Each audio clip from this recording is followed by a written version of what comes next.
Diputado Monkever, tiene la palabra hasta por 4 minutos 40 segundos el diputado Gabriel Boric. Muchas gracias, presidente.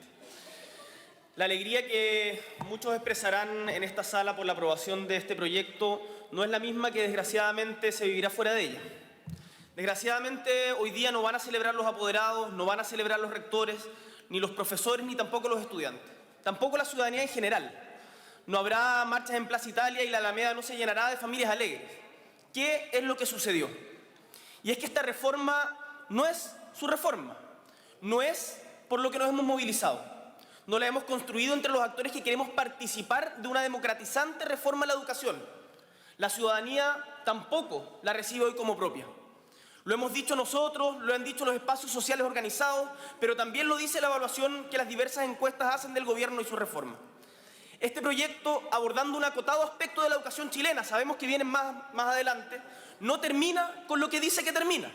No termina con la selección. Sobrevive el subsidio y los vouchers como motores de la competencia obligatoria de una educación de mercado. No se construye una alternativa en la educación pública. Entonces entramos en una paradoja que ha sido propia de la transición a la democracia. Financiamos el mercado con iniciativas que se presentan como el fin del mercado y lo pagamos todos con plata de todos. Pero las fuerzas democráticas y de cambio tenemos que hacernos una autocrítica. ¿Es el Senado acaso el que ha revertido los contenidos más relevantes de este proyecto? ¿Hemos asumido acaso la estrategia correcta? Es a este mismo Parlamento el que las fuerzas democráticas y de cambio hemos llegado débiles. Conscientes de que la autocrítica siempre debe partir por uno mismo, por quien lo hace, le decimos fraternalmente a los compañeros de Revolución Democrática, a los militantes de los partidos comunista y progresista, a las bases e incluso a parlamentarios del Partido Socialista y la Democracia Cristiana, que para esta reforma y para lo que viene tenemos que destinar todo nuestro esfuerzo a construir la unidad de las fuerzas sociales antes que preocuparnos de la unidad del gobierno. Recuperar fuerza y abrir la puerta a las transformaciones va de la mano de escuchar más a la Confech que a Gutenberg Martínez, más a los profesores que a Monseñor Esati, más a las familias que a los sostenedores, más a la ciudadanía que a la CPC.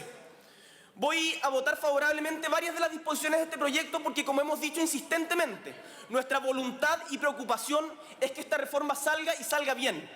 Pero también rechazaré los aspectos del proyecto que desde nuestra perspectiva profundizan la subsidiariedad del Estado, mantienen la competencia entre colegios y mediante recumbirúmbicos argumentos y laberínticos mecanismos legitiman una especie de lucro regulado.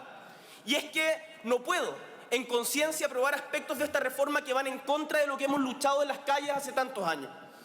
En este sentido, y para terminar, presidente, el 2015 que se abre al cierre de este confuso 2014 y con la votación de este proyecto comienza con mayor nitidez. Debe ser uno de convergencia de las organizaciones políticas y sociales para proyectar una reforma democrática que ahora sí salgamos todos juntos a celebrar. Debe ser un año de más organización, de más movilización, porque si algo nos ha enseñado la historia es que para avanzar debemos salir a las calles, debemos organizarnos. Para avanzar en terminar con la segregación, con la concepción de la educación como negocio, con la privatización de nuestras vidas y la doctrina que, junto a los cuervos que anunciara premonitoriamente Patricio Mans, vino volando en Hawker Hunter desde Chicago a dar soluciones privadas a los problemas públicos, tenemos que volver a organizarnos, tenemos que volver a hacer política desde la sociedad y no de espaldas a ella. Ese es el tremendo desafío que tenemos para el año que comienza y esa es nuestra disposición de aquí para adelante. Muchas gracias, presidente.